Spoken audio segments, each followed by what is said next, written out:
Bonsoir tout le monde, soyez tous les bienvenus dans votre émission Labado, comme tous les jeudis et samedis à partir de 18h15 sur la Sen TV. Alors, comme vous le savez, parmi les 600 candidates, nous avons choisi les 20 filles les plus belles de Miss Labado.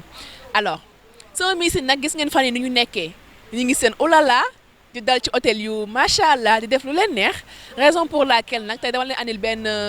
élément bu neex sama Miss dem nañu seen séjour dem defi seen séjour autant pour moi ñu dem seetaan élément boobu di ñëwaat.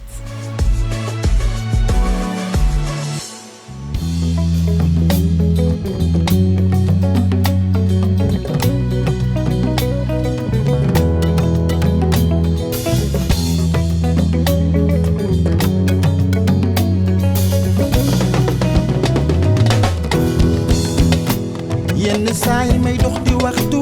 mel ni ku àndatul ak sa boom yenn saa yi ma weet te toog ci biir mbooloo may jooy di jooy nga mel ni ku ma gisul wante xam naa ne bonuloo nit ku ne mën na juum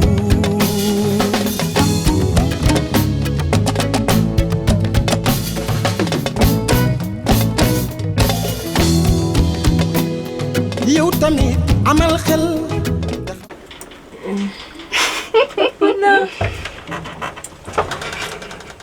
Non mais Ami c'est un problème en fait. Là. Qu'est-ce que tu fais? nit ñaa ngi ñuy seetaan nit mooy defar bu baax nit itam dafa xaw a doy waar may xalaat di mel muy giif.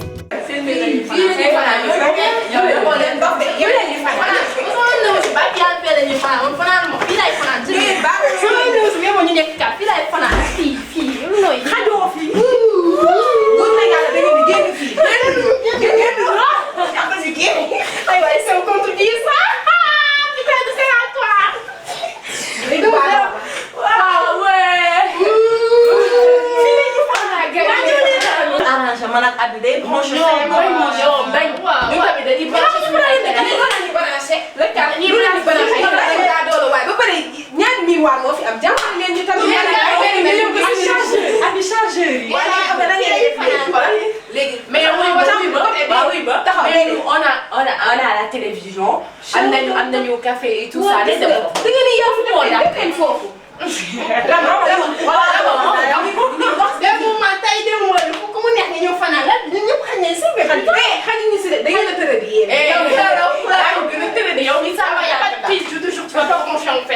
Si, y a des prises wallahi. Yow ko la gën fee waay s'il vous plaît. Oui. Day na café. Wa wala Lipton. sama mbëggeel nax na ma nga xaar ba ma ni la nga bàyyi ma wee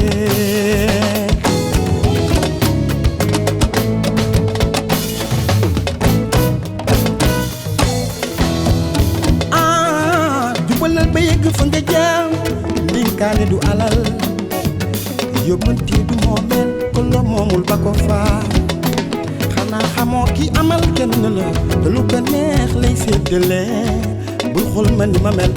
seetaatal ni nga mel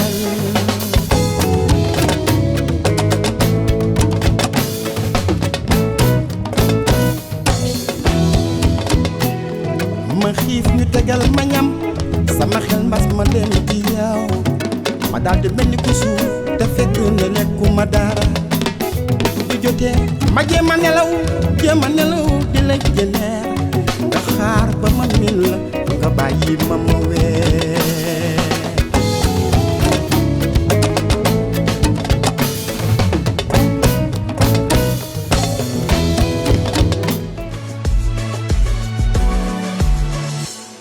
Alors, comme vous l'avez si bien vu, loolu moo nekkoon suñu élément, vous avez bien vu que les Miss se sont très bien amusées, machallah, comme d'habitude ni la ñuy def ak yéen génn ak ñoom ci fu nekk ful ak ñoom fu bees yóbbu leen ci hôtel yi ci restaurant yu chic yi et puis voilà. Mais nag balaa may continuer sama émission dama bëggoon waxtaan ak yéen ci benn thème boo xamante ni dafa nekk actualité fii nga xamante ni mooy Sénégal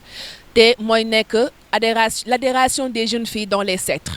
waaw dafa nekk thème boo xamante ni vraiment c'est un thème vraiment très sensible te bu ñu demee ba Labado tey di ci waxtaan c'est parce que dañ ci am lu leer nañ dañoo dem fi nga xamante ni benn dëkk la benn région la autant pour moi benn jeune fille ñu interpellé ko moom heureusement mu génn ci ak jàmm salaam parce que dafa naroon adhéré ci secteur bi sans pour autant mu xam ci dara du ma xuus ci waxtaan bi dama leen di bàyyi juste ngeen seetaan élément boobu en tout cas les âmes sensibles il faut vous abstenir da leen seetaan élément boobu te ñëwaat. asalaamaaleykum maa ngi leen di nuyu Sénégal gi maa ngi leen di nuyu yéen ñëpp waaw man nag dafa am loo xam ni dama ko dund personnellement ma bëggoon partager ko surtout nag xale yu jigéen ñi sama classe yi daal moo bëggoon sensibiliser leen ba loolu bañ leen naa daal parce que j'ai vécu 3 ans yoo xam ne nii dafa am ay nit ñoo xam ne dañ ma daan interpeller ci mbedd mi dañuy taseeg man benn bi dama wàcc ay 2 heures ñu taseeg man ni ma dangaa feebar te nangam ak nangam moo nekk ci yow léegi dañ laa bëggoon a faj ñun dafa am ñaan yu ñuy def yoo xam ne nii foofu ñëpp ñoo fay ñëw après ma ne leen yéen bokkoo leen ci sama religion kon mënumaa ñëw foofu daal mënuma faa ñëw parce que yéen bokkuma yéen religion ñu ne ñun suñu affaire du affaire de religion ndax ñun ñëpp la ñuy faj bañ nañ ko ba universel la ñu wax ku ñëw foofu rek di nga faju ma ne leen man baax na 2e année bi tamit ma tasewaat ak ñoom bi ma taseeg ñoom ñu di ma laaj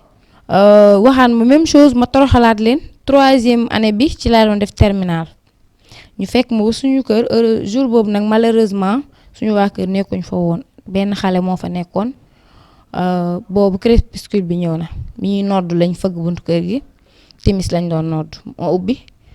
ñu daal di may jox fay ni ma ñun dañuy faj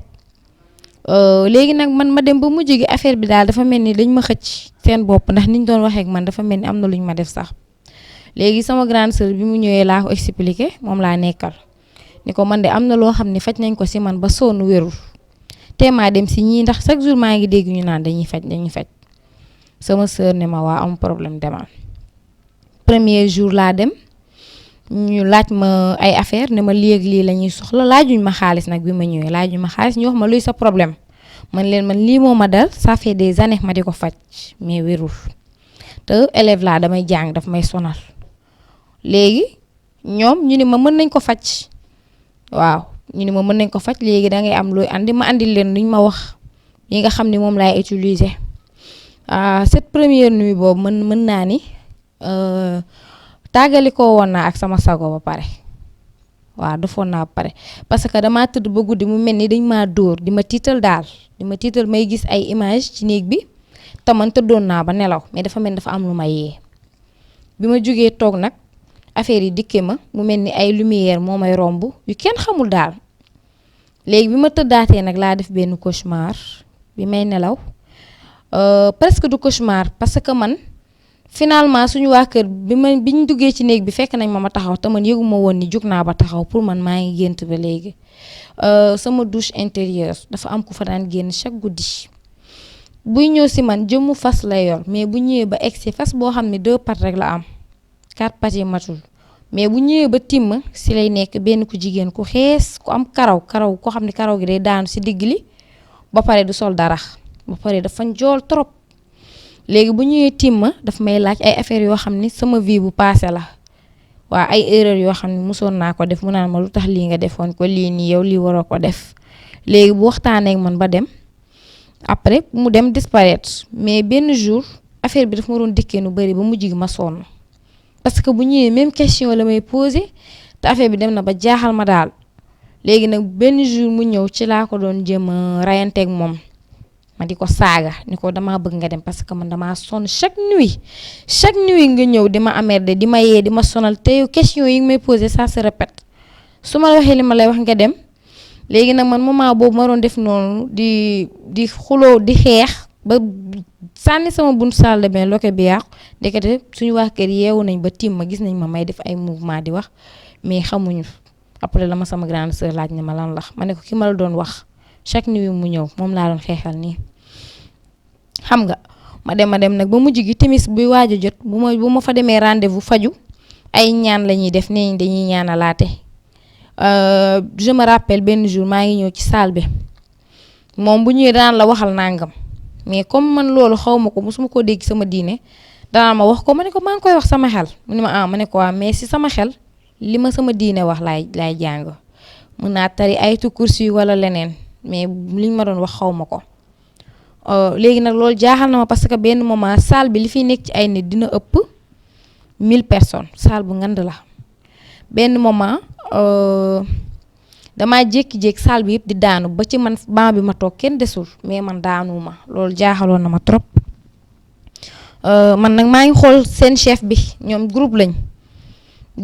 ñoom ñooy def ñaan yi ku ci nekk rek dañuy ñëw tasaaroo seetlu naa nag bu ñu commencé seen ñaan yi salle bi ñëppay daanu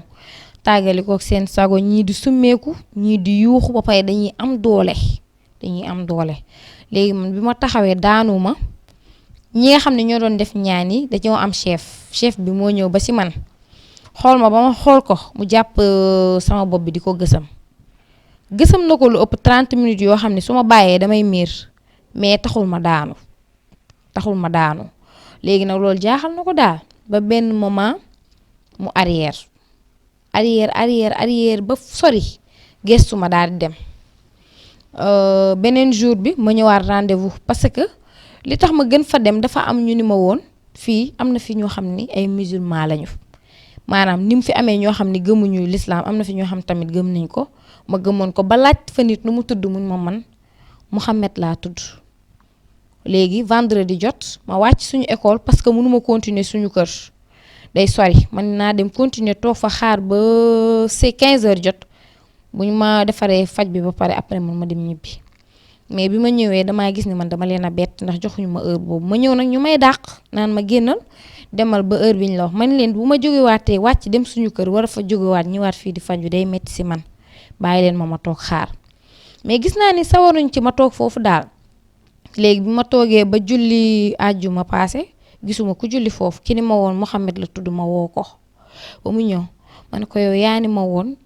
l'islam ngeen gëm mu ni ma waa ma ne ko yow lan moo tax vendredi tey julli wu leen man gisuma ku julli mun ma soxna si ma ne ko naa mun ma boo bëggee dégg-dëgg ma ne ko naa mun ma fii julli amu fi te yow xam nga ni fii yàlla mu ngi fi ndax dugal nañ fi nit tànkam lemu muy génn tànk bi tàlli ma ne ko waaw mun ma kon xam nga ni fii yàlla moo ngi fi ma ne ko waaye yàlla de moom dafa digle julli te julli ci nécessité yi l'islam la bokk man nag li nga ma wax ma ne ko jaaxal na ma fi may waxeek moom eggaleegu ma li ñu am comme ci ñun jàkka lañ ko mën a tuddee ñoom seen jàkka li nga xam ne fi la ñuy nekk fi la ñuy génnee di def seeni faj foofu noonu damaa jékki-jékki gis benn xaj bu ñuul génn fa xaj bi romb ma xaj bi mu génnee nag xaw naa tiit mais daw ma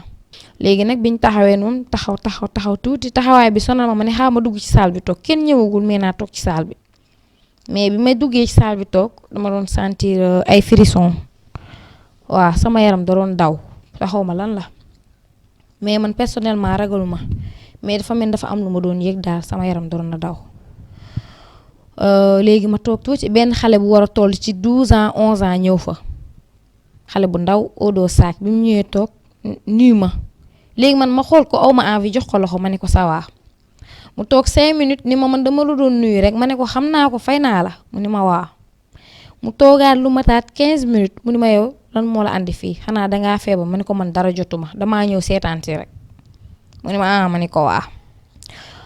xale bi toogaat 30 minutes ni ma même man mi damaa faju si mais boo gisee ma lay laaj mu ne ko mu ni ma seytaane day kar nit ñi bu ñuy ñëw fii seytaane da leen di kar naan leen bu leen dem day solu nit ñi daal ndax fii yàlla moo fi ne te xam nga seytaane defut ak neen yàlla ma ne ko mu ne waaw ma ne ko waaw kon baax na waxaatuma bugguma wax ji bugguma sore ak moom daal parce que xawma la xale bi xale la mais joxuma eeru xale daal waaw kanam gi dafa xaw bizarre trop sax ci man waaw comme si complot la après ma bàyyi ko mu dem ñu toog ba yàgg mais bi affaire yi commencé faj bi bu ñu ñëwee bu ñëpp nit ñi di dugg nànk-nànk ba salle bi fees dell ci la ñuy génn ñoom commencé di def seen faj di wax ay affaire nit ñi di daanu léegi man moment boobu maa ngi xool xale bi ci salle bi mais mënatuma leen xale bi fii la nekk xale bi xool naa ko foofu yëpp gisuma ko te moom dañu woon dafa ñëw faju si jour boobu nag laa fa gëj parce que nit ñi dañ doon daanu ba ma tiit waaw parce que keroog salle bi dafa gën a metti salle bi dafa metti léegi ku mag ki ñëwaat na ba ci man def ma ni ma daan def pour ma daanu comme ñeneen ñi mu yëngal sama bopp ba sonn wax na ay waxam ba sonn ma taxaw di ko xool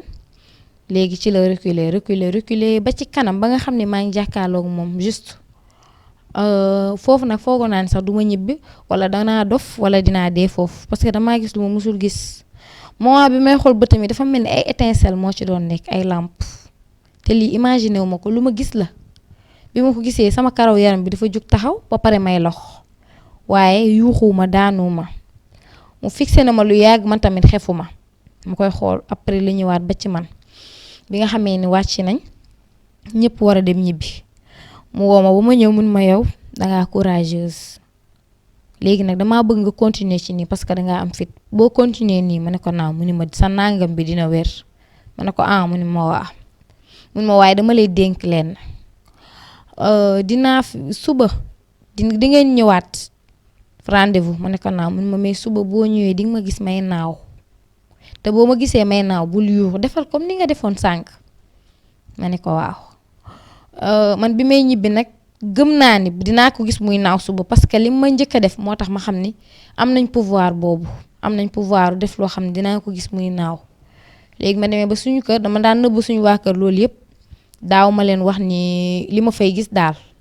puisque ni bàyyi nañ ma rek dama daan dem ñëw mais daanu ma leen expliquer léegi ak yi ma doon def ci kër ga guddi gi may xeex di xuloo genre yooyu noonu ba pare sama mag bi nee na ma 7 heures fu mu jotewaan sama couleur bët day changer day xonk cooy bu ma leen di xool duñ ma ñeme dem naa ba mujj gi ñoom dañ may daw sama néeg duñ fa dugg bu timis jotee dañuy romb dem duñu wax ak man duñ def ak man dara léegi nag jour boobu laa fa jóge ma dégg li ma wax yépp ma xam ne loolu mën na ko parce que li ma gis la ku fa daanu day waxi day waar am na koo xam bi mu daanoo dañ day lekk waa saal bi yépp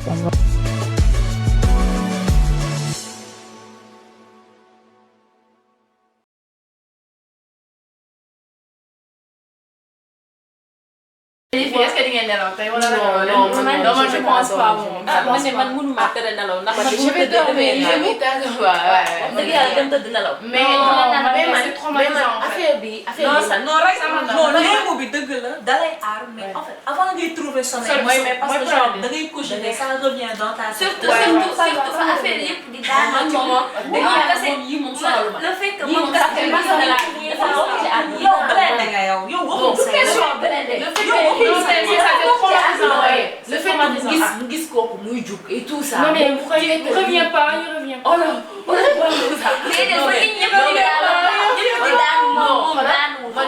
xoolal fu ñu sonal chaque jour nga dégg fii ñu naan kër gi dañuy naaw ak yu kenn xam ba tey j'ai vu que man am na lu ma jaaxal parce que au fait sama benn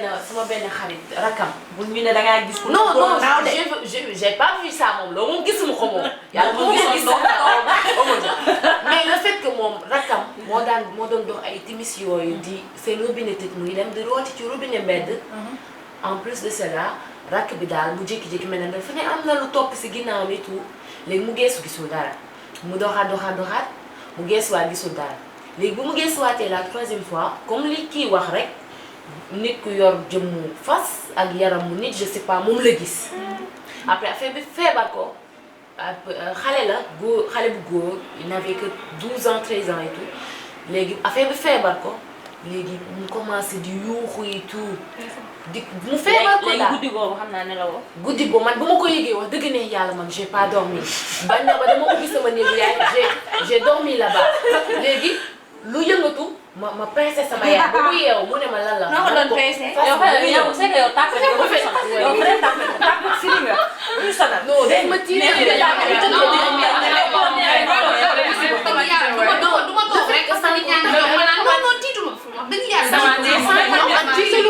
waaw man de vidéo bi ma jot a seetaan léegi moom wax dëgg yàlla daf ma tiital na ma trop ndax xale bu jigéen bi lim ci wax moom dafa rëy te ku ma waxoon ni dama daan dégg rek mais xaw ma woon ni am na ci dëkk bi jàpp naa ni tamit ku am fit la ndax moom chaque jour rek ñu ngi koy won loo xamante ni lu bizarre la muy toog di xaaraat leneen man de bu doon man la wax dëgg yàlla loolu yëpp duma ko ci xaar. bi ma seetaanee film bi déjà avant le film sama bëñ bi da doon metti mais déjà bi ñu tegee film bi rek ba soxna si commencé expliquer son histoire sama bëñ bi soudainement dafa arrêté mais j'ai eu tellement peur dama tiit ba nga xam ne mooy loolu j'avais des frissons sama karaw yaram yi dafa taxaw parce que li mu expliqué nii vraiment mooy loolu dafa ragallu quoi en fait je crois pas trop parce que d'après li muy expliqué c'est relatif à la magie noire ça existe bel et bien mais man gëwuma ko man yàlla laa gëm. Bon man affaire bi ma seetaan léegi ça m'a un peu touchée mais pas tellement parce que dafa nekk affaire boo xam ne man mii sama jëm bopp man maa ko dund teg ci sama bët ñu dem ba yóbbu ma ba nar maa waxu xam nga kii sax moom am na sens parce que moom rëcc na mais man en fait yàlla moom mu suturaal ba instant bi ma toogaat fii di wax ak nit ñi mais instant bii daf ma naroon fekk ñu sacrifier ma wala des trucs comme ça yàlla moom mu suturaal moo tax moom comme que am na chance ba rëcc si génn si na sant yàlla te xam ne yàlla moo ko dogal ndax man bii di wax ak yéen même bu nekkulee man kese am naa sama xarit boo xam ne moom si jëm boppam yóbbu nañ ko def ko te normalement def la même chose que moom li ñu ko def. Élément bi ma jot a seetaan je pense que jusqu'à présent je suis sous le choc en fait parce que pour man en fait ay waxantu la parce que à la base gëwuma ko woon parce que je me disais que lii mënul am en fait mais ça s'avère être vrai donc et puis histoire bi ak ni mu ko nettalee et tout ak gel bi courage bi mu am je me dis que dëgg jàmbaar la je pourrais dire mais n'empêche sincèrement j'ai du mal à y croire j'ai vraiment du mal à croire que en fait suñu société bi am na genre yooyu. mën naa ni vidéo bi ma seetaan léegi ça m'a un peu traumatisée parce que xalaatuma woon ni genre événement yi wala genre choses yi am na ñu muy dal mais vu que la femme elle a eu le courage de se mettre devant la caméra et de dire ce qu'elle a vécu man lii su ma ko dégg woon wala su ma dégg woon témoignage bi je dirais que amul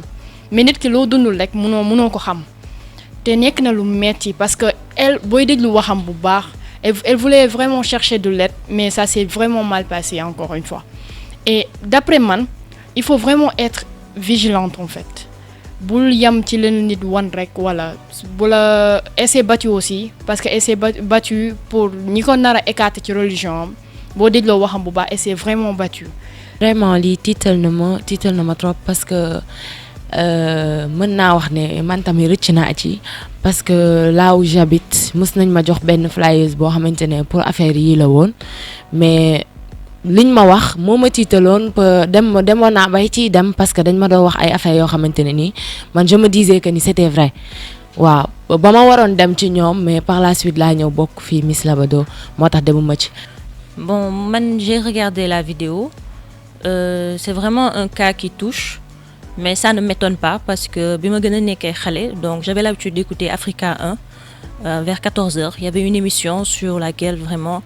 on relatait des histoires un peu bizarres et tout ça mais moi en fait ce que je tire de ce que j'ai regardé c'est que tout simplement il faut savoir que le monde parallèle existe le monde invisible existe nous sommes des musulmans donc nous devons savoir qu'il n'y a pas que des personnes il y a les personnes il y a les djinns etc donc avant ngay dem où que ce soit pour wax ne da ngay faju ou quoi que ce soit man je pense qu'elle devait pas parler avec sa sœur mais avec ses parents d'abord wala mu wax ak mag boo xamante ne mën na koo xelal wala mu yóbbu ko fi muy dem mais pas moom mu fay demal boppam chaque fois donc di xoolal boppam. seetaan nañ vidéo bi mën naa ne vidéo bi franchement touché na ma trop mais genre xale bu jigéen bi jàmbaar la parce que bu doon man la li mu def sacrifice bi mu def yëpp man duma ci fekk te li mu raconté nii bari na mu ngi ko doon wax almaxtum waxoon na ko fi bon pour man xale bu jigéen bi bu doon keneen la du fa yegg le fait que ñu topp ko 3 ans première année bi ñu woo ko ci mu bañ deuxième année bi ñu woo ko ci mu bañ troisième année bi la même chose man bu doon man la du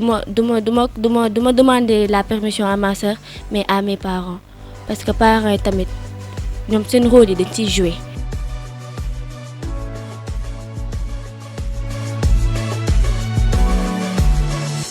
voilà dégg ngeen bu baax xale bu jigéen bi lu mu wax raison pour laquelle damay gën a ñaax parents yi pour ngay waxtaan ak seen ay doom yu jigéen parce que c'est très important dafa nekk benn thème boo xamante dafa nekk actualité et quand on parle de secte je peux dire aussi que ça a rapport avec la franc-maçonnerie donc raison pour laquelle autorités yi maa leen ci gën a ñaax pour ngeen jug ci loolu autorités religieuses yi aussi ngeen gën ci jug tamit ñaaxaat pour ñu ñaaxaat population bi bu ñu defee lii c'est juste pour yee jeunes filles yi pour ñu gën a xam fan la ñuy teg seen tànk yi parce que Labado aussi xam ngeen bu baax ni que y a que des jeunes filles ñoo xamante ne seen parents dañoo am confiance ci ñun teg ko suñu ay loxo pour ñu leen di teg ci yoon bien vrai que ñu ngi ci yoon mais ñu leen di gën a teg ci yoon Labado nous sommes toute une famille du seulement di génn passer du bon temps entre filles non non juste pour les conseiller aussi ça fait partie de Labado raison pour laquelle parents yi autorités yi maa ngi di ñaa ngeen gën a ñaax seen doom yi te ngeen gën a bàyyi xel ci loolu et juste aussi on rappelle secteur bi am na fii Dakar am na aussi Thiès on a fait des investigations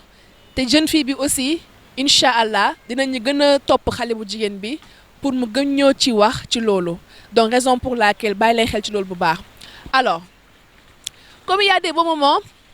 il y a aussi des mauvais moments donc xam ngeen ni tey nag suñu Labado yi macha allah ñu ngi woon fi nga xamante ni mooy hôtel La VDN mu ngi nekk côté gendarmerie Foire tey nag dañoo def lu spécial parce que bu ñu waxee hôtesse d'accueil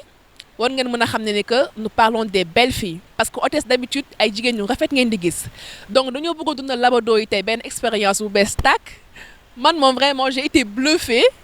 j'ai bien rigolé elles étaient tellement rigolotes parce que musuñu xam lan mooy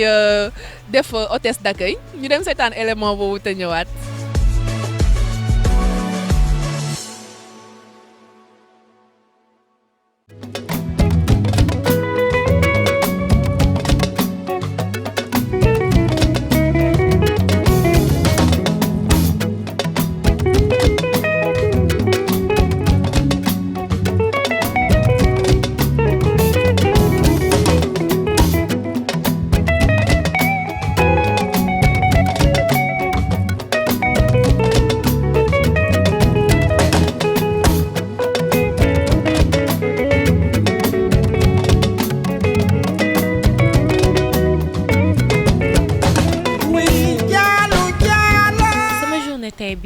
Hôtesse bi ma doon def et tout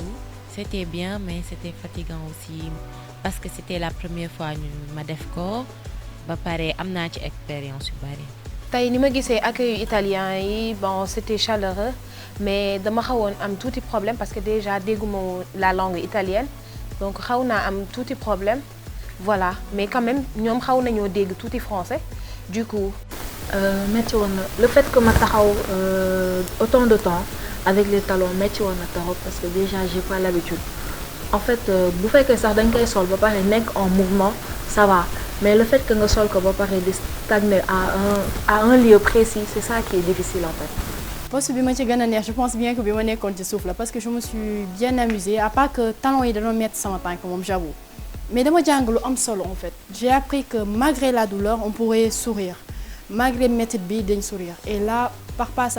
au passage damay saluer hôtesse yi den wax ni métier bi ñuy def yombul dañuy ree tout le temps man musuma def métier bi mais dama foogoon ni et souriait et c'était amusant alors que non y a pas une partie de plaisir vraiment pour moi peut-être que bon ni ma doon accueillir invité yi et tout ça allait mais après ça il y a vraiment de la douleur avec les talons j'ai vraiment galéré mais à part ça j'ai vraiment aimé en fait. waaw gis naa ni Labado bi moom jàngal na ma lu bari. ndax tey def naa loo xam ne mosuma ko def muy taxaw hôtesse nekk hôtesse accueillir ay nit ñoo xamante ni bokkuma ak ñoom langue. tey daal accueillir nañ ay italien ñëw nañ fii ci hôtel bi ñu leen accueillir ak nit ñi affaire bi daal daf ma def ay reetaan en fait. ndax lii mosuma ko def c'est la première fois. métier hôtesse moom on peut dire que am naa ci ay jàngat yu bari tey jii parce que mosuma koo def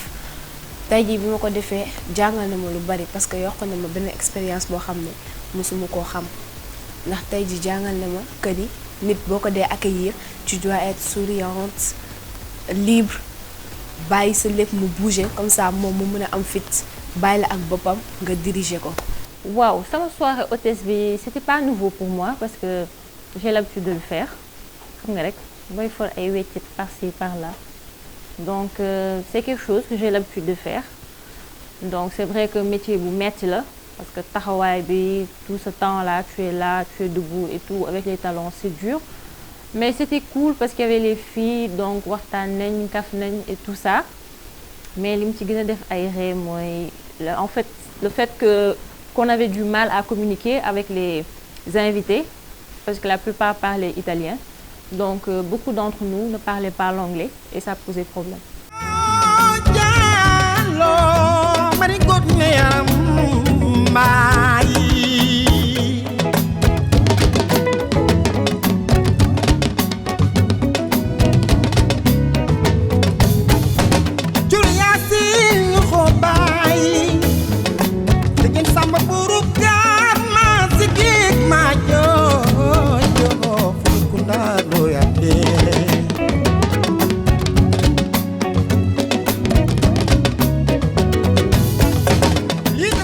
Bon voilà tey nag Labado dafa génn ci beneen aspect bu bees benn surprise tey la amoon pour ñoom parce que boo leen seetee fan yi passé dañoo tourné benn vidéo léegi mu am benn teraanga nag bu ci génn bon du fay nag du fay motivation la neexal la parce que kontaan nañ bu baax a baax ci seen dévouement parce que le fait que de participer dans l'émission ça se voit que ne am nañ ci yéene am nañ ci pas-pas léegi nag tey nag du ma def lu dul jox leen seen cadeau. Waaw xaalis bi ñu jox démb c'était juste une motivation parce que dañu waxoon pour ñu tourner benn vidéo donc dans le cadre de l'émission comme tamit c'est une émission boo xamante ne on n'est pas là juste pour le fun mais c'est de l'expérience qu'on acquiert à travers différentes choses qu'on fait. Donc on a joué, c'était notre première fois et tout. Et voilà, c'était juste une motivation pour vraiment nous encourager, pour qu'on fasse plus d'efforts et tout. Mais en fait, même balaa ma kaa recevoir am na ñu ma doon ok naan ma daa su bul fàtte ñoo bokk chambre quoi. Mais bon, vu que groupe lañ et tout on est tout ensemble léegi xam nga nu may def dama leen invité ñoom ñëpp au resto maay paye yëpp awul benn problème. ndax la yéen da ngeen di yóbbu yéen jot ngeen xaalis bi mais yéen ngeen seetlu ñu sax muy wax ñii naan ay Cheikh Katia. non ñii naan Méridien affaire yi. jox leen ñu xaalis bi waa déglu ñu xam nga affaire bi lan la. yéen ay xale ngeen wax dëgg. xale kenn du ko jox xaalis ay Nico ay pizza. mais xaaral dañ la expliquer. non mais kii tamit kii ñu koy arranger muy déranger. xale xam nga lu ñuy xamal. xale day lekk pizza may nañ la glace jeex Nico. mais yéen xam nga yéen tàngal ay set partenaire de guerre lañ. waaw wax dëgg wax dëgg bu kenn njëkk. comprendre parce que ñu jox la ñaar yàgg nañoo génn. après ay ñu jox la ñaar di def ay toj ñu jox la ñaar waxal rek waxal nekk rek daf may jox bon dama leen ko yembal rek 20 000 ku nekk. Fatima jox ko. Voilà man moom duma gën a xuus ci waxtaan parce que man dégguma italien donc bàyyi leen rek man làkk français ak wolof ak yéen en tout cas mii si moom macha allah boo leen continuer noonu incha allah di ngeen ci avancer. Donc très chers téléspectateurs li laa leen andiloon tey seen biir émission Labado avec maman je vous donne rendez-vous samedi prochain incha allah pourquoi pas et jeudi prochain aussi à partir de 18h15 sur votre chaîne la Sen TV. Je vous donne rendez-vous très prochainement et d'ici là portez-vous bien.